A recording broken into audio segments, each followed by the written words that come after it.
Netflix's docu-series about Queen Cleopatra has absolutely bombed, and I can't stop laughing. Not only is the controversy surrounding it the talk of the town, the best part of it all is that it's as good as Helen Keller performing the national anthem. For the uninitiated, the tremendous amount of dialogue surrounding the show has been about the decision to hire a black actress to play the role of Cleopatra, Egyptian queen, and who is not black as an incontrovertible truth, but don't ask this lady. I remember my grandmother saying to me, I don't care what they tell you in school, Cleopatra was black. Yeah, that's right. To hell with Egyptologists. I'm believing random granny. She surely has it right. Coach, let's make it right. Let's take a look at the way it really should be. There you go. It's like this series was the bright idea of a smooth brain who thinks Africa's a country, utilizing the same genius that would suggest since Elon Musk was born in South Africa, the next Netflix documentary should look like this.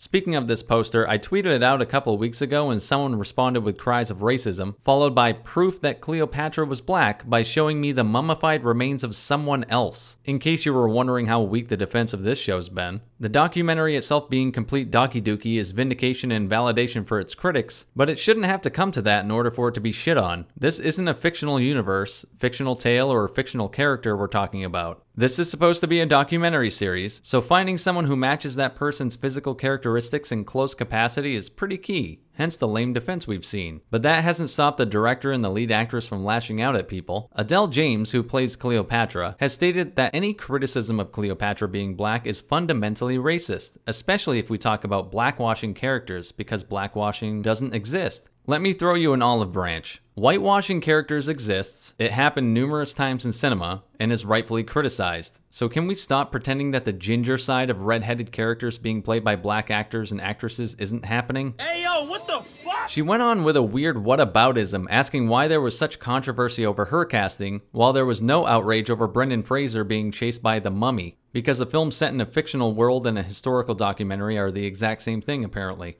I'm serious, people. The idiocy is self-evident, but just hang with me because it gets even funnier. Not to be outdone, the director decided to jump in by asking what's so wrong with casting a black actress to play Cleopatra. It's a fascinating display of misdirection and finger-pointing. The show Cleopatra is hardly about the story of Cleopatra as much as it's about defining Cleopatra as black and a strong, powerful female. Just like the casting of Adele James in her skin color, the casting of other characters in their skin color were equally deliberate, done to help portray Cleopatra as a strong black female that was powerful and intelligent until Evil Whitey. The antagonists of the docuseries are, shocker, white. But guys, we swear this isn't so much about skin color and empowering the modern cause of feminism, it's totally about historical accuracy. So these filmmakers employ the typical Hollywood defense, poo-pooing and decrying anyone who rightfully points it out as racists because it's apparently tertiary, while they themselves speak about it glowingly and often, and make damn well sure the product itself puts it at the forefront. If you're ever in a relationship and you're wondering if it's toxic, compare it to how Hollywood handles criticism, and if the tactics sound similar, get the fuck out. Run. We had the pleasure of Baggage Claim as a guest on the latest B-Sup livestream, and she called this out. And so she's like, how come you guys have a problem with that, but you didn't have a problem with the film Mummy? So that was her comparison. What? And Wait, she's what like, was the oh, so problem you guys with the have a Mummy? problem with this? Egypt is concerned about historical accuracy. I didn't hear you complaining when all the mummy movies came out. And it was just this weird, I hate using this word, I genuinely hate it, but it is this like weird gaslighting that happens in this situation, that it's like we have historical facts and then people just want to spin it up with whatever ideology they're trying to cling to in that minute. And then if you disagree with it, then it's like, oh, it's because of your imperial brainwashing that you're disagreeing with me. Did you think I was joking when I said that the show was created by people who must think Africa is a country? Like someone who might think African American? So the whole place only has black people. with a light bulb above their head? Let me introduce you, or for most of you, reintroduce you to Jada Pinkett Smith, the smooth brain and smooth domed cuck machine who decided to produce a series called African Queens, and on that list was Cleopatra. Because Egypt's in Africa, so she must be black? Yeah, that's how that works, right? You know who wears the pants in her relationship based on what kind of a lady Will Smith has become, but use your imagination and picture the balls someone has to be an American woman telling Egyptians what the race of their ruler is. That's fucking Randy Marsh-sized stones. stolen from Africa. Hilariously, the Egyptian government is suing Netflix over this, but remember, you're racist if you have a problem with the casting choice. No, really, sit back and think about this. You have American filmmakers kicking back and using a documentary series to pander to modern American identity politics, and using Egyptians as the suckers in this production, and calling them racist if they don't agree with this very American modern political climate that has nothing to do with them besides them being pawns in a 4-hour United States virtue signal series. That is fucking crazy. But that's what Hollywood does. Ever since it became trendy to pander to whatever protected group is the it thing of the moment, studios have pulled a David Guetta and gone complete cringe. This record is in honor of George Floyd. Shout out to his family.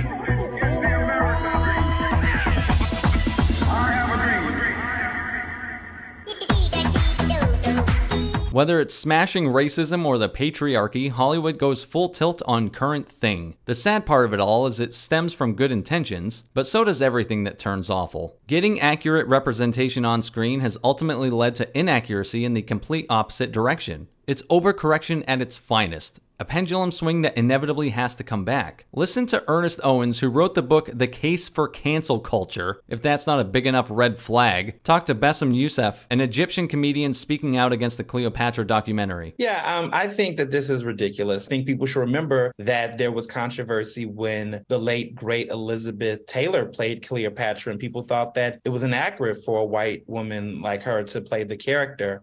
And you didn't see as much backlash for Elizabeth Taylor playing Cleopatra. So wait, which is it? Was it controversial or was it not controversial? Since you can't help but contradict yourself within a 15-second time span, let's ask Mr. Youssef. Where do you get the idea that we're happy that she played the role? As a matter of fact, 1961 Cleopatra movie was banned in Egypt and many Arab countries because of Elizabeth Taylor's stance. So I don't know where does he get this information. Youssef goes on to call out the shoehorning of American social matters onto people around the world, which is a fair argument to make. It's not about white and black. This is a very reductive way to talk about things. This is the way that Americans talk about it. I mean, shouldn't any actor be able to play any part, actually? And once you start making exceptions for that rule, where do you stop? Yeah. Well, first of all, this is not a work of fiction. This is a documentary. There's a huge difference. This is not The Little Mermaid, which is like a fictional character where anybody can play anything. We, as Egyptians, are being called intruders and invaders in our own culture.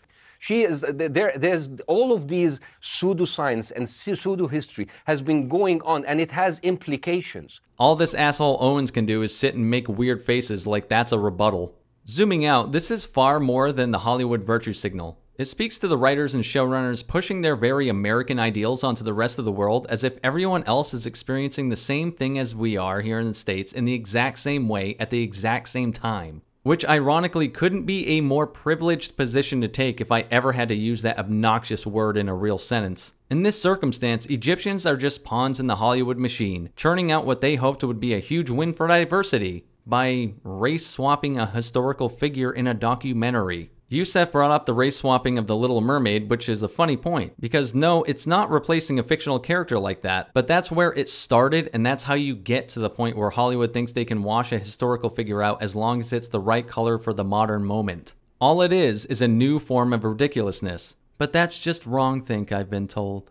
That's what you get when Hollywood is creatively bankrupt, though. Leave the great storytelling to indie films, because the major studios rarely know shit nowadays, or would rather not try at least. That's why the idea of fan baiting has been proving to be not much of a conspiracy after all. The easiest way to get people to talk about your film is to gender or race swap, then cry foul and use the shield of misogyny or racism to block yourself from criticism. It's been pretty common knowledge for a while now that they've been using, like studios in general, have just been using ism words as a shield to deflect actual criticism. But it feels like this year it's been breaking down. Like you had Velma, which is just like universally destroyed. Peter Pan and Wendy, and now this show too. Are the walls like crumbling down around this stupid ass excuse for why your product sucks? Companies don't give a shit about anyone. They care about shareholders and money. That's it. So if ridiculous casting under the guise of diversity is where they think the treasure's hiding, put a pirate hat on them and call him Jack Sparrow, because that's where they're going. Here's an example. When I lived in a hyper-progressive area, major stores were required to sell reusable bags and there were no plastic or paper bags to be found at checkout. You either bought the reusable one or you carried your stuff out. This wasn't state policy, this was store policy. And that didn't bother me, but here's the follow-up. I have since moved to a more conservative area, and this exact same chain of stores have plastic bags galore and no reusable bags to be purchased. I actually prefer using the reusable ones myself, but that's besides the point. The same company will pander to potentially appease their customers, period. And figure out a way to make an even bigger profit where they can. Because guess how often I'd forget my reusable bag and have to buy a new one? ADHD says, every time. Why would Netflix, Disney, or any of these major companies differ from any other in that regard? If somehow culture flipped tomorrow and every American citizen was clamoring for Ryan Gosling to play Black Panther, with a guarantee they'd buy a ticket to the movie, guess who'd be cast at any cost? Hiring a diverse cast might also be a sadistic way to cut down costs, too. You can pay the actors less and virtue signal at the same time. Talk about a win-win. To be the winner of the Triple Crown, studios know that we'll talk about it in this way, and any publicity is good publicity. New friend to the channel, Bagface, made a great point on BSUP just the other day when we were discussing Cleopatra. I basically did a rant on how I have this theory that all the race swapping and like gender switching of roles is pretty much like Platoon was just saying, it's kind of purposeful because it saves you a lot of money on marketing, because a lot more people are going to talk about your shit than if you had just tried to market it in the first place. Would any of us be talking about this show if it was cast with a Greek or like Persian or any whatever press person? Is good press, basically. Exactly. Yeah. Things might be looking up though. Not that I won't miss it, because pointing out this bullshit is hilarious to me. But this year has proven different than the last. Much like using the word racist over and over again makes it lose its power when it's sprinkled liberally like fucking Emerald Lagasse. When anyone breathes a breath, constantly using the term to block shitty product from criticism is waning as well. For a couple years, people have been mortified to call out bullshit pandering, but the tide is turning. The showrunners of Velma tried to pull that dumb fucking move when their show was lambasted and to no avail. Just the other week, Peter Pan and Wendy suffered the same hilarious fate when the ultimate fucker that is Disney tried to pull it and failed. And now it's happening here. Remember last year when calling out Obi-Wan Kenobi for being shit and Rings of Power for being ass made you a racist? Then a few months later, everyone admitted that both of those shows were reflections of Keanu Reeves taking a shit. Looks like a lot of people are skipping that cognitive dissonance part and admitting pandering is pandering. Bagface took it away again on the same episode of BSUP. Right? That's what's happening. Pull the racism card. Hold them back. Yeah. My analogy was basically like, it's essentially letting a slave into the house and kind of being like, oh, why aren't you guys appeased? And I think a lot of black people are kind of picking up on the vibe of like, hey, I think they're just using us instead of like trying to actually empower us. And I think that's what's kind of making it crumble, is when you have people that are, you know, supposed to be the represented by your media and like the choices you're making coming out and being like, this is dumb. And it's essentially like creating more racists, I think. Yeah. It's kind of doing the opposite of what they think it's doing. And it's kind of making a lot of white people be like, I don't want to see another black person ever in a movie, ever. Like, I kind of agree. Or like, when Little Mermaid got cast, I lost my mind. I was like, God damn it. Like, I just don't want to see another black lead in a Disney movie ever again. I'm over it. I'm done. This style of Hollywood defense isn't over though. No, I'd say far from it. But that's okay, because the overwhelmingly negative response to dumb shit like Cleopatra has given a cynical man like myself hope. And that's all you can ask for, right? I think audiences are a lot smarter than Hollywood wants them to be. I refuse to believe that most people are a good little sheeple following current thing and supporting cause of the moment. A lot are, sure, but I can't help but notice a lot of folks wising up to the lunacy out there. Some buckle down, some dig in, but others wise up, accept that they've been duped and decide no more. No matter what though, I'll be laughing the whole time at the absurdity of it all. GG's.